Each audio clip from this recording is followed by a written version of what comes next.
నా పేరు సింగిడి రామస్వామి, మండల్ ఆమనగల్లు, గ్రామం సెట్టుపల్లి. నేను ఒక వ్యవసాయం చేస్తూ రైతుగానే జీవిస్తుండ. ఈ మధ్యకాలంలో వ్యవసాయం అనేది కొంచెం జాగ్రత్తగా చేసుకోవాల్సి వస్తుంది. రెండోటి, ఈ వాతావరణ పరిస్థితులను బట్టే వ్యవసాయం చేయాలి. వాతావరణాన్ని మార్పులు ఈ మధ్యకాలంలో రేడియోలో కానీ, టీవీలలో కానీ, ఈ పేపర్లో అవి రాజేనగర్ వాళ్ళు ఇచ్చే సూచనల ప్రకారం ఎప్పుడంటే ఒకవేళ చేను కోసే టైంలో ఇప్పుడు తుఫాను లేచిందని ఇన్ఫర్మేషన్ రేడియోలో కానీ, టీవీలో కానీ, పేపర్లో ఈ మూడిట్లల్లో ఎక్కడో ఒక దిక్కు ఈ రైతులకు ఇన్ఫర్మేషన్ వస్తే అక్కడ చేలు వరి కోతలు ఆపుకోవాల్సి వస్తుంది. ఆపుకుంటున్నాం కూడా.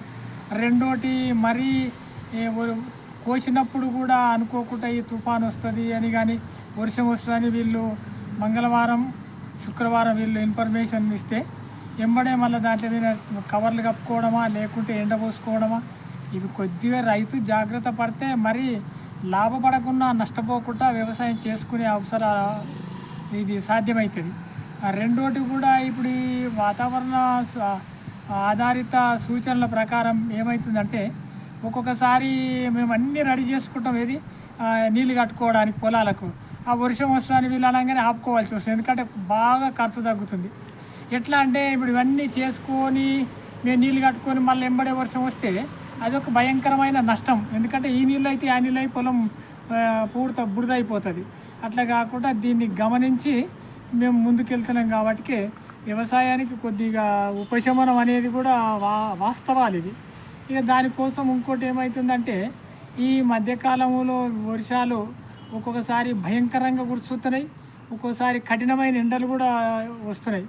దానికి ఈ మధ్యన వ్యవసాయం ప్రతిదీ రైతు కూడా ఈ వాతావరణానికి సంబంధించి ఇన్ఫర్మేషన్ తీసుకుంటేనే, గ్రామాల ఒకరా ఇద్దరా తీసుకొని తోటి రైతులకు చెప్పుకున్నప్పుడు వ్యవసాయానికి కొంచెం ఉపశమనం అని కానీ, ఒక నష్టం లేకుండా కూడా ముందుకెళ్తుందని కూడా మేము అనుకుంటున్నాం.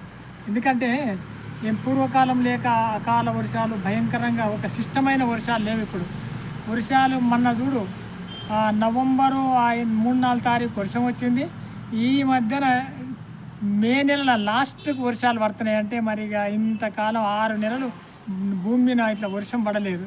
కాబట్టి ప్రతి భూమి కూడా బాగా హీట్ ఎక్కిపోయింది.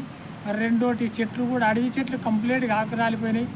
ఈ వర్షాలు ఉన్నప్పుడే వ్యవసాయం బాగుపడుతుంది తప్ప ఈ వర్షం అనేది చాలా, ఇప్పుడు రైతుకు నేల ఎంత అవసరమో నీరు అంత అవసరం.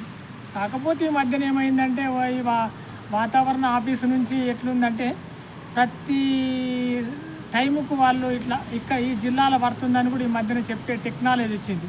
కాబట్టి దాన్ని మనం కొద్దిగా ఉపయోగించుకొని రైతులం దీనికి మన ప్రత్యామ్నాయంగా ఆలోచన చేసి వ్యవసాయం చేస్తే బాగుంటుంది. అందుకోసం ప్రతి రైతు ప్రతి విషయాన్ని ఆలోచన చేసి అడుగు పెడితే వ్యవసాయం చేసేటప్పుడు చాలా జాగ్రత్తగా చేయాల్సి. అన్నిటికంటే జాగ్రత్త అయిన వృత్తి అంటే వ్యవసాయం. దానికోసం మరి వ్యవసాయం బాగా శ్రద్ధగా చేయాల్సి వస్తుంది అనేది నేను కోరుకుంటున్నాను.